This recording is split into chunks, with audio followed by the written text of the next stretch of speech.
सीधी एवं दिल्ली की प्रत्येक न्यूज का अपडेट सबसे पहले पाने के लिए चैनल को सब्सक्राइब करें और बेल आइकॉन प्रेस करें। 6 सितंबर को जिले के मुख्य चिकित्सा एवं स्वास्थ्य अधिकारी डॉक्टर बीएल मिश्र के द्वारा जानकारी दी गई कि आज जिले में 11 नए कोरोना संक्रमित पाए गए हैं।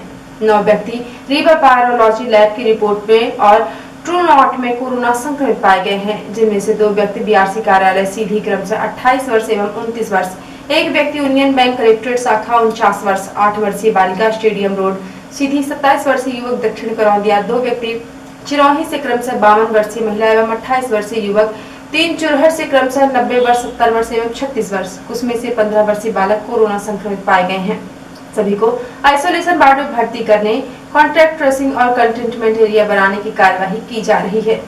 मुख्य चिकित्सा एवं स्वास्थ्य अधिकारी डॉक्टर मिश्र ने बताया कि कोरोना संक्रमण से 6 लोगों को स्वस्थ होने के बाद डिस्चार्ज कर दिया गया है। इन्हें होम आइसोलेशन में 1 सप्ताह के लिए रहने के लिए समझाइश देते हुए आवश्यक दवाओं के सेवन करने के लिए दवा प्रदान की गई है तथा सभी आवश्यक सावधानियां रखने की सलाह दी गई है। अब जिले में कुल 350 लोग कोरोना से संक्रमित हो चुके हैं। अब तक 254 व्यक्तियों को स्वस्थ होने के बाद डिस्चार्ज किया जा चुका है। अब जिले में कुल एक्टिव केस 94 हो गए हैं। मध्य प्रदेश के पूर्व नेता प्रतिपक्ष अजय सिंह ने एक विज्ञप्ति जारी करके कहा है कि शिवराज सरकार ने मॉडल मंडी एक्ट अधिनियम लाकर लाखों किसानों, हमालों, मंडी कर्मचारियों और छोटे छोटे अनाज व्यापारियों के साथ बहुत बड़ा धोखा किया है। जिन आढ़तियों और साहूकारों के चंगुल से किसानों को बचाने के लिए कांग्रेस सरकारों ने कृषि मंडियों की व्यवस्था बनाई थी, उसे भाजपा सरकार ने पूरी तरह से ध्वस्त कर दिया है। इसे फिर से व्यापारियों के हाथों में सौंपने का षड्यंत्र किया गया है। अजय सिंह ने कहा कि प्रदेश की सभी लगभग 550 मंडियां किसानों के लिए प्राणवायु ऑक्सीजन की तरह हैं, जहां वे अपने आप को सुरक्षित महसूस करते हैं। क्या सरकार ने मॉडल मंडी एक्ट लाने के पहले यह सोचा कि अब व्यापारी लोग सिंडिकेट बनाकर मनमाने दाम पर किसानों की उपज खरीदेंगे, उन्हें समय समय पर पैसा देंगे? क्या वे समर्थन मूल्य पर कम ग्रेड का सारा अनाज खरीद लेंगे या फिर केवल मोटा दाना ही लेंगे? प्याज खरीदी का सबसे बड़ा उदाहरण हमारे सामने है। किसानों से 2 रुपए किलो प्याज खरीद कर उसे 40-60 रुपए किलो तक बेचा गया।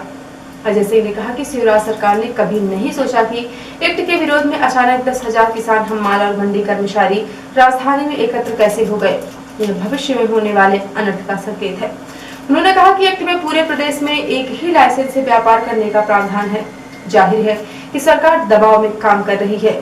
इससे प्रदेश के छोटे व्यापारी मारे जाएंगे और मंडियों से रोजी रोटी चलाने वाले बेकार हो जाएंगे। मंडी से जुड़े लोगों की हड़ताल से प्रदेश में कृषि उपज की खरीद फरोख्त 3-4 दिनों से ठप हो गई। सब्जी और फलों के दाम आसमान छू रहे हैं। अजय सिंह ने कहा कि अभी मंडियों से होने वाली आय का कुछ हिस्सा अधोसंरचना विकास निराश्रित निधि और कृषि अनुसंधान के लिए मिलता है। गौशालाएं चलाई जाती हैं और जरूरत के वक्त मंडी बोर्ड सरकार को पैसा देता है। नया एक्ट आने के बाद यह सब बंद हो जाएगा। उन्होंने कहा कि मध्य प्रदेश एक ऐसा राज्य है जहां मंडी बोर्ड है, जिसका अपना स्वतंत्र अस्तित्व है। बाकी अन्य राज्यों में मंडी संचालनालय हैं। इसे सभी व्यापारियों का वर्चस्व खत्म करने के लिए चुने हुए प्रतिनिधि चलाते हैं। कांग्रेस सरकार ने यह भी व्यवस्था की थी कि मंडी समितियों में किसान लोग ही प्रतिनिधि चुनकर आते थे। व्यापारी प्रतिनिधि केवल एक होता था। मंडियों में अब किसान का प्रतिनिधि शून्य हो जाएगा। सिंह ने कहा कि पूर्व में बीजेपी सरकार ही 2 पूर्व कृषि मंत्रियों और बाद में कांग्रेस सरकार के कृषि मंत्री इस प्रस्ताव को खारिज कर चुके थे। अब पता नहीं किस लॉबी के दबाव में मॉडल मंडी एक्ट लाया जा रहा है। मुझे जानकारी मिली है कि आगामी विधानसभा में एक्ट पास करने के लिए बिल लाया जा रहा है। मैं संकट की इस घड़ी में प्रदेश के किसानों और मंडी कर्मियों के पक्ष में खड़ा हूं और अंत तक इस कानून के विरोध में आवाज उठाता रहूंगा। सरकार को इस एक्ट को लागू करने के बारे में पुनर्विचार करना चाहिए। कलेक्टर रविंद्र कुमार चौधरी द्वारा स्वास्थ्य विभाग की विस्तृत समीक्षा की गई, जिसमें जिले एवं विकास खंड स्तर के अधिकारी कर्मचारी उपस्थित रहे। सीएम हेल्पलाइन के अंतर्गत समय से लंबित शिकायतों की समीक्षा में पाया गया कि सिहावा में सबसे अधिक शिकायतें लंबित हैं। उन्होंने दूसरे विकास खंडों में भी लंबित शिकायतों के निराकरण करने के लिए 3 दिन का समय देते हुए कार्यवाही करने के निर्देश दिए गए हैं। कलेक्टर श्री चौधरी ने निर्देशित किया है कि सरकारी अस्पतालों में आने वाले मरीजों को बेहतर स्वास्थ्य सुविधा उपलब्ध कराएं तथा स्वास्थ्य विभाग से जननी सुरक्षा योजना, पोषण पुनर्वास केंद्र तथा परिवार कल्याण कार्यक्रम के तहत हितग्राहियों को समय समय पर भुगतान किया जाए। उन्होंने निर्देशित किया है कि जिन विकास खंडों में यह भुगतान आज की स्थिति में लंबित है, वहां के लेखापाल और विकास खंड चिकित्सा अधिकारियों को कारण बताओ नोटिस जारी किया जाए। कलेक्टर ने मुख्य चिकित्सा एवं स्वास्थ्य अधिकारी को निर्देश दिए हैं कि पोषण पुनर्वास केंद्रों की व्यवस्था, कुष्ठ उन्मूलन कार्यक्रम, मलेरिया नियंत्रण कार्यक्रम, दृष्टिहीन नियंत्रण कार्यक्रम व पुनरीक्षण क्षय नियंत्रण कार्यक्रम की प्रगति के लिए इनके नोडल अधिकारी जिम्मेदार हैं। सभी अपने अपने कार्यक्रम की समीक्षा करें और वांछनीय उपलब्धि से समय समय पर अवगत कराएं। जिन विकास खंडों में स्वास्थ्य कार्यक्रमों की कमजोर प्रगति तथा कोरोना नियंत्रण कार्यक्रम में लापरवाही की गई है, वहां के विकास खंड चिकित्सा अधिकारियों के विरुद्ध कड़ी कार्यवाही करने का प्रस्ताव प्रस्तुत करें। जिला कार्यक्रम अधिकारी महिला बाल विकास पोषण पुनर्वास केंद्रों की 100% क्षमता का उपयोग न होने वाले केंद्रों की समीक्षा कर संबंधित परियोजना के सुपरवाइजर एवं CDPO के कारण बताओ नोटिस जारी करें। जिन पोषण पुनर्वास केंद्रों में जांच के दौरान बच्चे कम भर्ती हो ना पाए जाएंगे, वहां के परियोजना अधिकारी महिला बाल विकास विभाग के साथ अब खंड चिकित्सा अधिकारियों के विरुद्ध अनुशासनात्मक कार्यवाही की जाएगी। उन्होंने कहा, पोषण पुनर्वास केंद्रों में भर्ती सभी बच्चों को डिस्चार्ज होने के बाद उनका फॉलोअप किया जाए। कलेक्टर श्री चौधरी ने निर्देशित किया है कि सभी गर्भवती महिलाओं का पंजीयन स्वास्थ्य विभाग द्वारा किया जाए तथा गर्भावस्था के दौरान उनका 4 बार स्वास्थ्य परीक्षण अनिवार्य रूप से किया जाए। सभी गर्भवती महिलाओं के HIV भी सुनिश्चित कराई जाए। कलेक्टर ने निर्देश दिए हैं कि विकासखंड चिकित्सा अधिकारी सुनिश्चित करें कि किसी भी गर्भवती महिला की डिलीवरी घर पर नहीं हो, बल्कि 100% डिलीवरी अस्पतालों में ही हो। यदि घर पर डिलीवरी होना पाया जाता है तथा डिलीवरी के दौरान जच्चा बच्चा की मृत्यु होती है तो वहां की ANM व स्वास्थ्य कार्यकर्ताओं को पद से पृथक किया जाएगा।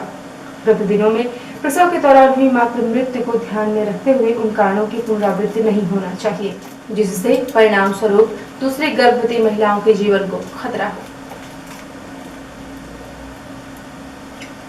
मध्य प्रदेश लोक सेवा गारंटी अधिनियम 2010 के अंतर्गत संचालित समस्त लोक सेवा केंद्रों के संचालकों एवं प्रभारियों की समीक्षा बैठक अपर कलेक्टर हर्षल पंचोली द्वारा की गई।